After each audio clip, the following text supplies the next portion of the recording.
All right, hello and welcome. We're joined today by Hall of Famer Eric Dickerson and Super Bowl champ Eric Davis. Let's start in Tampa, where the Patriots squeaked by the Bucs last night with some help from Tampa kicker Nick Folk, who missed 3 field goals, proved to be the difference in the game. Here's Tom Brady after the win. I hope we can score more points than we did tonight. We just didn't get the job done, but you know, hopefully we can just keep finding ways to win. And I've been a part of, you know, I said the other day, a lot of teams that we didn't score many points and we won the game anyway. And there's games where we score a lot of points and we still got to win. It's just, that's what team football is all about. Cowherd, after that win last night, you optimistic about the Patriots? No, they feel like the San Antonio Spurs. It's a dying pro sports dynasty. Collegiately, they go longer because you can just get recruits every year. In pro sports dynasties, there's usually a great coach and 2 great players, maybe 3, and then they start getting older, and you can maybe squeeze 1 more title out of them. Who's the Patriots' second best player? They won that game last night on system. They won it on coaching. They won it on Brady. They don't have an elite player. They don't miss field goals, but keep going. I mean, what about New England blew you away last night? I think I just heard a sound of feet landing on the ground after jumping off the Patriots bandwagon. Is that what I just heard? Didn't I just hear that? Who's their second best player? Listen, I agree. That's Kawhi Leonard and Brady. There's no second best guy. That game, look, you can blame the kicker all you want. There's a quarterback that's supposed to be a franchise player that's in his 3rd year. And again, the kicker was terrible. But Jameis Winston for stretches of this game. Awful. The thing I came away with is like, oh, he can't play without a full week of preparation. There are certain guys that if they can't visualize every play for 3 or 4 days in practice, they can't perform on, and that's what I came away feeling like, oh, those 3 days of missed practice, he can't visualize these throws. He hasn't been through this, and he's just missing guys. And Tom Brady was efficient, he was accurate, and he's been at this for damn near 30 years. I get it. Winston's in his but by your 3rd year in the NFL, I was shocked at how poor are you optimistic? And no, because I didn't think this was anything last night. This was the Patriots team I expected. They should have got beat. I think you're right. Well, the only good thing about it is the Patriots won. You know, they won the football. I think all of us look at the Patriots as like we expect. When you expect somebody to have a great game or they're a great year, you know, the Patriots can't do it every year. I mean, it's coming to an end. You know, they say Tom Brady's 40 years old. They say 30 is the new 40. Hey, let me tell you something. Football, 40 is 40 years old. You call it what you want. You're 40 years old. So after a while, it's just going to have to come to an end. I'm looking at them as far as optimism. I'm in the same place I was with the Patriots. I thought that Edelman not being there is going to affect the offense. Gronk was already they put Gronk on a pay-for-play contract, which means in-house.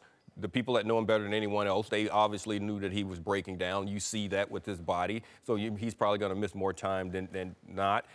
Gilmore has come in and doesn't seem like he understands the defensive schemes. So that's always been a big part of the Patriots brand, being able to do all sorts of different coverages and defenses. And they can't do that right now. It's affecting the way things are going. Not having the security blanket in Edelman is causing Tom to have to go downfield more, which means longer routes, which means longer time to protect him. He's getting hit a lot more. I don't see that changing anytime soon. So they're going to win games. Brady's good, Belichick's good, but this system is going to win 9 games. Oh, no. They'll win more than that. Well, I'm saying, but it's system. They're not winning this thing on talent. Well, look at the division they're in. They've won that division 8 years in a row. Yeah, that helps. I mean, that helps a lot. They're in a weak division. Listen, Brady, the totality of these hits is what's eventually, but they got Garoppolo, so. Yeah, but you know what? He got to your point. I'm watching that game last night. Winston had a lot of time. Tom didn't. Yes. Like, this thing is just, you know, it's just almost like when I was 44 years old. My dad was an optometrist. I had great vision. One night I went to eat steak dinner, and I looked down at the menu, and it was just stuff running on the menu. I know what you mean. Trust me. In one day, when you get to be old, you age fast. Tom's going to wake up in week 11 after 4 sacks, and it's going to be different. We got a stat here. Other than Carson Palmer, no quarterback's been hit more than Tom Brady. That's for him. That's unsustainable for Tom Brady. Rest of those guys, Palmer and Brady are old bodies. The rest of those guys are pretty young. Well, what will happen, because the coaching staff there is so good, they will figure out what they do well and what they can't do, and they take the can'ts away. They just take it out of their plan. That's one thing that Belichick and his staff are very efficient at. They figure out what they can do well, and they find ways to win that way. So that's what I'm saying. I don't see things changing. It's been 5 weeks, Eric, and when they keep removing pieces, Grunt got removed last night. Well, I mean, so that's there's less things to do. This is the team. That's why I said I'm not more optimistic. This is the Patriots team right now. They won't be blowing people out. They're gonna find ways to win games because they are that good. At the end of the year, they will be in the hunt. They will be 11-5. But with a much slimmer margin. Still, they will be tiny margin. Still be in the hunt. I guarantee. No, that's a 10-6 football team. That's what it is. Well, 11-5, 10-6. I mean, no. At best, I think it's a 9-win team. I think they'll win 11 games. They should have lost last night to Tampa. But they did. To Houston, where the Texans welcome the Chiefs on Sunday. Deshaun Watson getting better every week off a 5-touchdown performance against the team we thought was pretty good, Tennessee. Now he finds himself stepping up against the best team in the league right now, the Chiefs, who are the only team still unbeaten. Whitlock, I know you're from KC, settle down. Do you expect Deshaun to take down the Chiefs? No, I don't. And, I think Deshaun's a little overvalued. Young player, he has a bright future in the league. I'm not knocking him. But Andy Reid had a chance to draft Deshaun Watson and chose Patrick Mahomes. They went up to get Patrick Mahomes. They could have had Deshaun Watson. Deshaun Watson, a little bit overvalued. He's going to play the best team in football. He'll take a step back. Andy Reid in this offense will continue to perform at a high level. The Texans are going to come back down to earth this week, and so will Deshaun Watson. Deshaun Watson excites me because Houston has had this great roster for about 5 years, and all that's been missing is the guy to lead it. We've had all these defensive players. We've had perimeter players. We've had Arian Foster. We've had good tight ends. You know what Houston reminds me of? Remember, The Daily Show was around for years on Comedy Central, and they finally got Jon Stewart in the chair, and then an hour later you're like, oh, this is culturally relevant, and the show took off. That show was around for a long time. Houston's been simmering for about 6 years, and they've never had a guy who can make a play. In fact, they've had unathletic guys. And it's like, oh, this is what Houston looks like when you give them the right guy in the chair. They're scary talented. I like them.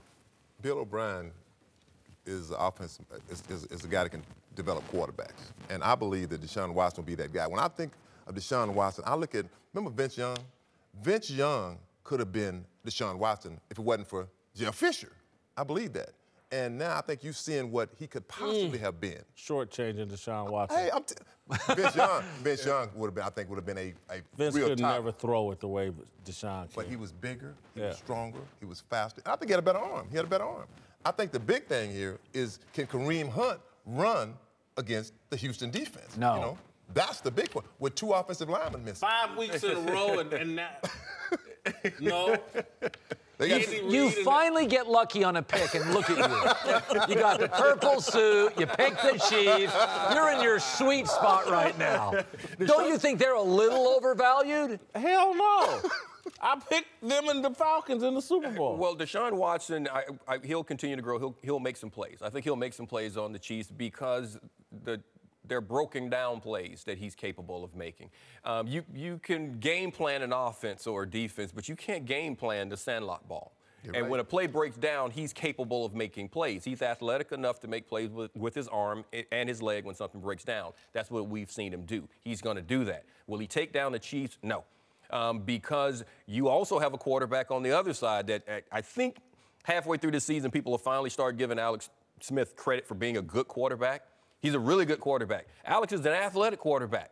Alex can throw from the pocket. He can throw from outside of the pocket. He can run the read option. He's really good. That's a really good team. And I'm with Whit on this one. I said a while back that I think they're the best team in the league right now, and I'm going to stick to it. Like, you know what I like about Deshaun Watson?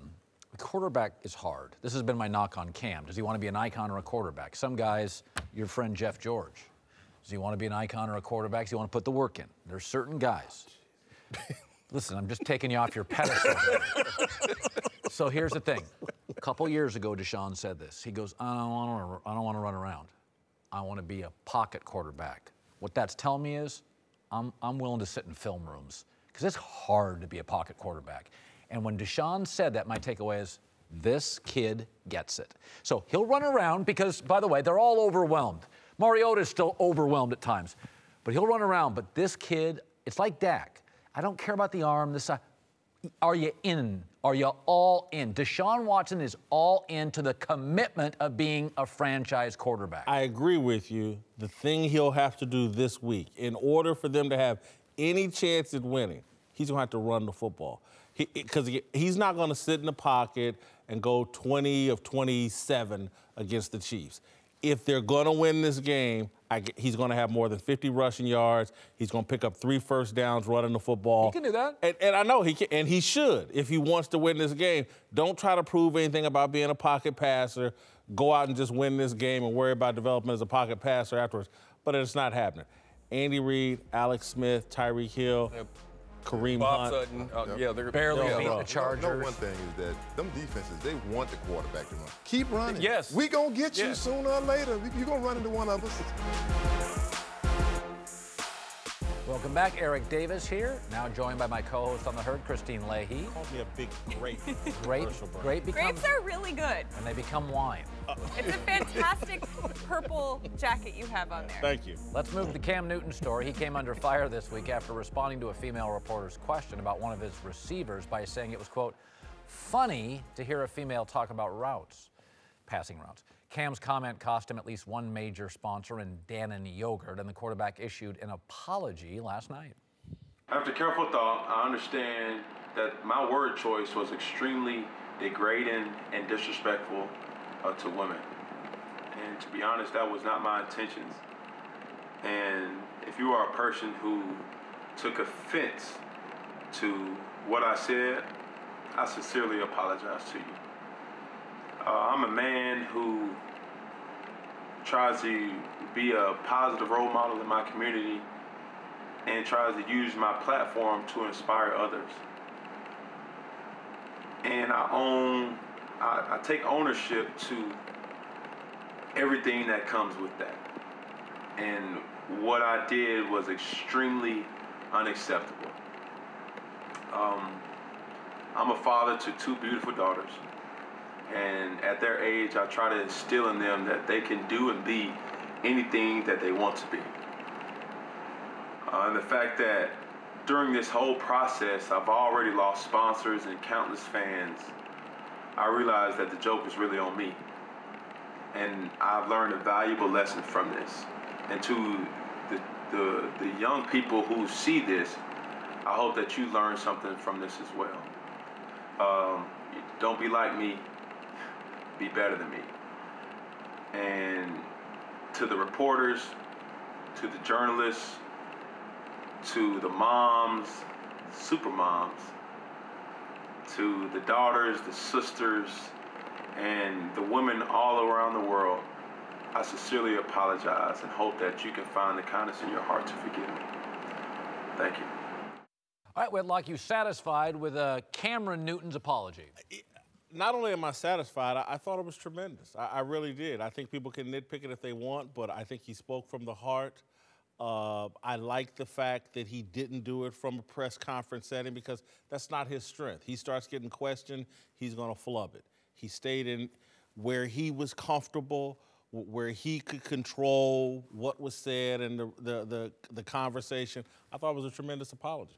Yeah, this has been the month of apologies, from KD to Mark Zuckerberg. You know, I think I'm predisposed. I did an event with Cam 4 years ago, and it was with Calvin Johnson, now retired receiver, and Cam. And I thought Calvin was probably the most authentic, decent pro athlete I'd ever met. And I thought Cam was great when the light came on and was not great when it went off. And I was like, I'm going to store that one back there. I've always felt with Cam there's a lot of acting. In press conferences, I think he's consumed with sometimes being iconic and not a great football player. But I mean, we're in the apologizing as a cottage industry. You can accept it or not. I think I've always been a little cynical of Cam's authenticity. as a guy and as a player. So I hear the word sponsors is what I hear. But I think I'm probably in the minority, and most people take apologies, because we all screw up. They take them as sincere, and I get that. I can get that. I can be wrong. I can be too cynical. I think people make mistakes, and people grow up at different rates and at different stages. And so maybe while you experience that with Cam, and maybe he does have certain characteristics about him that we don't love or think is very quarterbackial, maybe he's growing. And what I said yesterday is, I just hope that he learns from this. I hope that eventually he apologizes and uses it as a way to grow. And he did. And I actually take the fact that it took him a little longer to make this apology and didn't do it right away when everyone was asking him to as a great thing. I would rather someone take their time to really understand what they're apologizing for before they just say, I'm sorry, because usually that's just a Band-Aid to fix it. I hope that he really looked at it, took some opinions in from people that he loves, probably talked to his mom about it, talked to his daughters, maybe the mother of his daughters, and then hopefully learned. And I'm going to take his apology for what it is. Now, moving forward, we'll see what he does, but I like it. Yeah, I don't know why you wouldn't accept this apology. I mean, he gave it. You would like to think that it's sincere. And a lot of times we talk about the maturity aspect of Cam Newton. That's one of the things that everyone always touches on. And I don't think this is a maturity issue. This is something that could have possibly been the way he felt. He could have truly felt this way. I don't know. I wasn't there in the setting. I'm not going to try to speak on how he feels. But if he did truly feel that way, as you just said, Christine, maybe now he's taken some time. He's thought about what he just said and how that could affect someone. And it could make a change in him. Mm-hmm. And if that's the case, that's a good thing. Because this isn't about, well, he's young and we grow up at different times. Right. That, you can be a 90-year-old man and feel that way. Mm-hmm. So that's what I like about the fact that he took his time. He made an apology. I believe it's a sincere apology where he did some reflecting, and it may change it. To defend, I will say this about Cam, is most of the politicians that we see on the air are like 50. Like a young politician would be like 40. In athletics, it's very unique. The people we see on the air, we see them grow up. They're like 20. Cam Newton's been a public figure. Like I didn't really get on TV more closely to 30, so I had 10 years to screw my life up. With pro athletes, and this is where sometimes I can be harsh, is that we forget that the Westbrooks and the Durants, they're just kids. And the politician you see, or the businessman, I mean, good God, our president he's 70. He's been an icon in America for 50 years. So yes, is it possible that Cam is like, said it, wow, not good, sleep on it, wake up, daughters talk to me? Absolutely. And by the way, you and I have watched a lot of this happen with LeBron. Like 15 years, we've watched him grow emotionally and physically. I think this is a completely different issue, and I think that you said it exactly right, and that's what I've been saying too, is there are plenty of older people in life who appear very mature, but just don't realize that sexism is still an issue, or they don't even know what that means. And I think Cam could be mature or not mature, and whether or not he knows that that's an issue has just kind of come to light for him. And a lot of times we forget to realize that something is an issue just because it doesn't hit us in the head or face us every single day. So now that it is part of his life and now that it's been exposed to so many people, I hope everybody can take that in. Yeah, I really like y'all's point that he may have had some unrecognized sexism that basically within him. And this was the knock on the head saying, hey, man, this is what everybody's talking about. And now the light goes off in his head and he figures it out. The thing in the apology that rang truest to me where I was like, man, I like this, is when he said the joke's on me. And that to me is like him saying, oh, I was the idiot. The epiphany just happened that, oh, this is what everyone's talking about. Well, most people don't even realize, like I'll admit, until I was 29, I didn't even realize that sexism was still a thing. I thought men and women were treated completely fairly. And I think if you ask most women under the age of 35, even women, they don't realize that it's an issue until it affects you directly. All right, to Dallas, where the Cowboys welcome the Packers Sunday in a rematch of last year's epic playoff showdown. So far this year, Dallas's offense has taken a big step back with the rushing attack dropping from 2nd to 14th, and Dak and Dez still struggling to connect.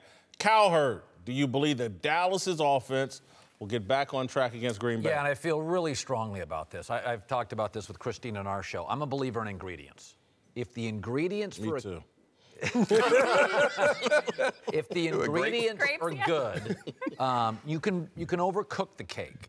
But eventually you'll get it right if you have the right ingredients. If I said to you there's a team, they have a terrific offensive line, they have maybe the best young running back in the game, I think they have a very good offensive-leaning staff, they have a franchise quarterback, they've got a pass rush, you'd be like, that's pretty good ingredients.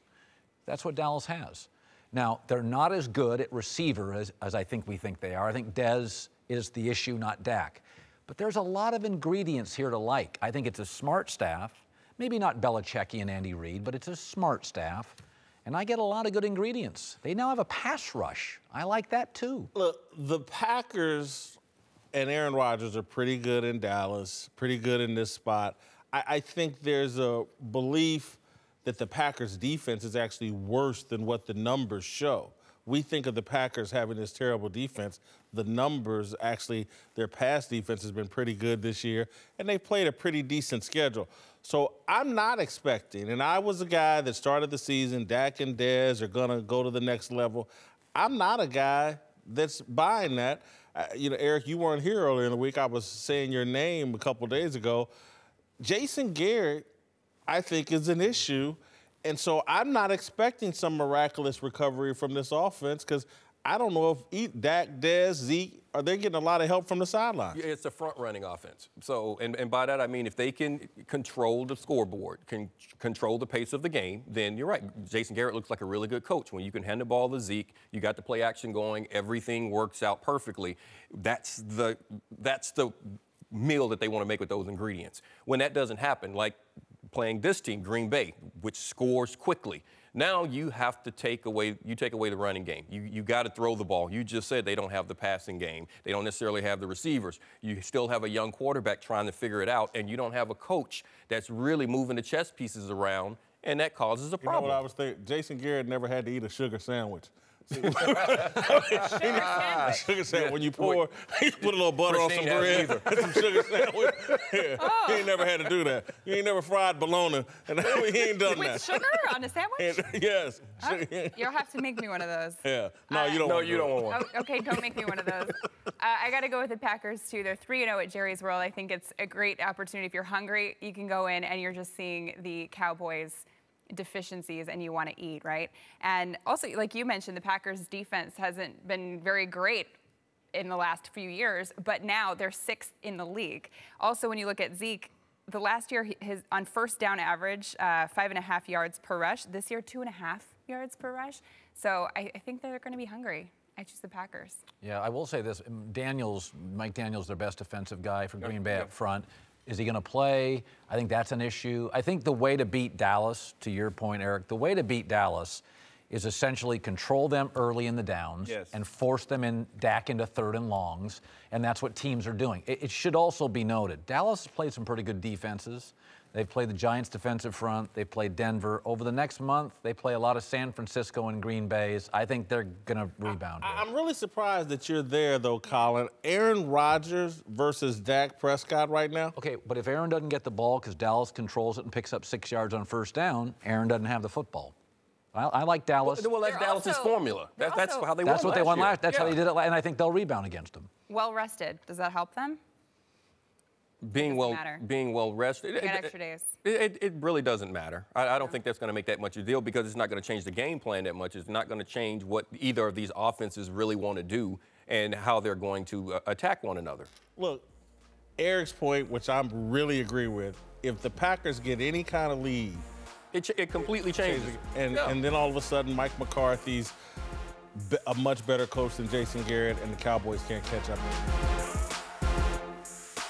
Welcome back, Eric Dickerson. Eric Davis are here. Let's return to the National Football League.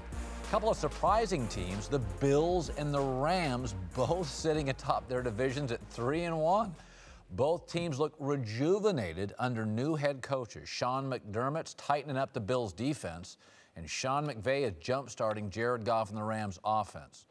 Whitlock, who do you have more confidence in going forward this year, Bills-Rams? Like both teams, think they both will make the playoffs.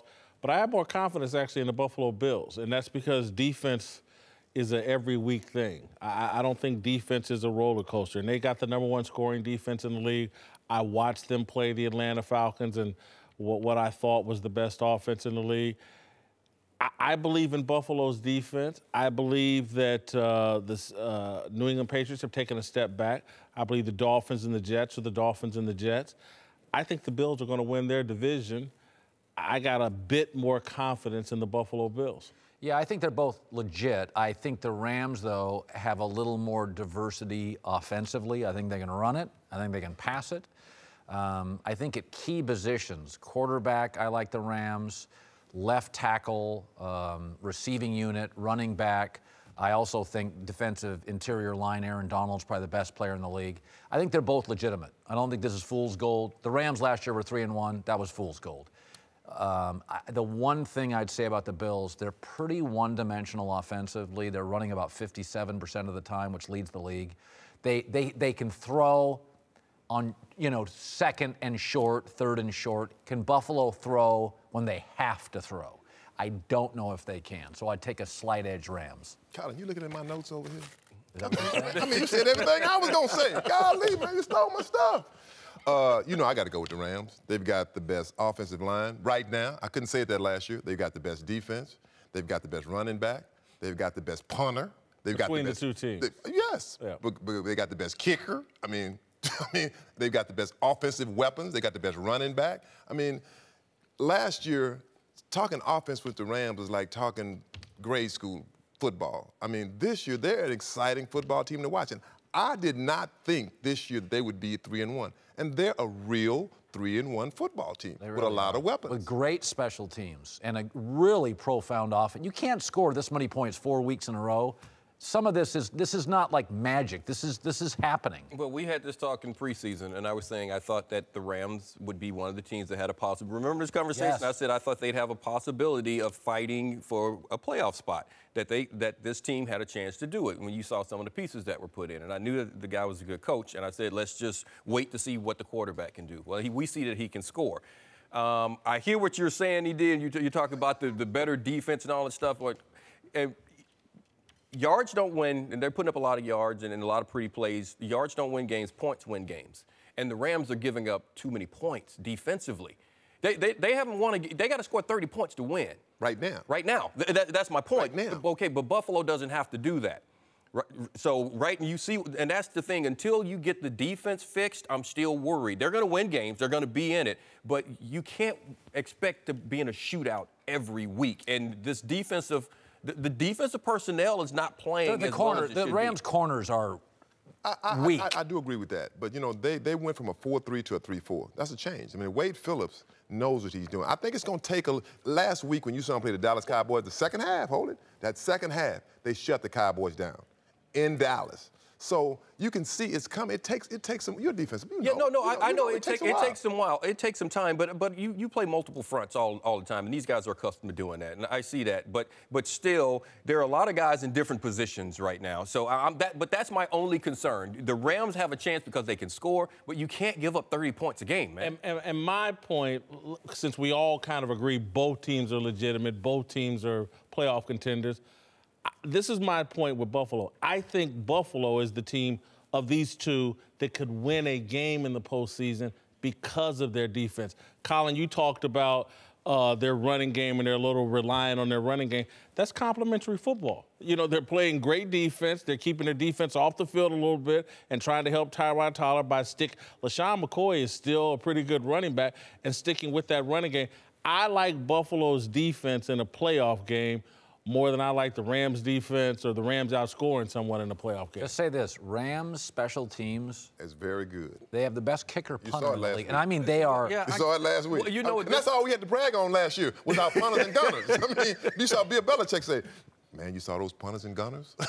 Well, I mean, this sounds so, it sounds so contradictory to what I'm saying right now, but I believe because the Rams in the playoffs, because they can score points, they have a better chance. Because everyone always talks about defenses win championships. No, the team that scores the most points wins a championship. Think when the Rams was the greatest show on turf in St. Louis, they didn't have a great defense. But they didn't have a defense that was giving up 30 points a game, too. That's what they have to stop doing. I still say the same thing. They're still learning that defense. You know it. You know it is. They're still learning that defense. And they do play multiple fronts. I'm sitting here. The Broncos won a Super Bowl with Peyton Manning basically in a wheelchair. But no, a great defense can win you a championship. Yeah, that was an all-time. That was an all-time. Seattle's defense, the Ravens' defense, The Bears. the Bears, By the way, Pittsburgh. A great defense can win it. Rams are the second youngest team in this league. You better buy season tickets now, Mr. Purple Suit, because they're running out. By next year, then I have no seats available.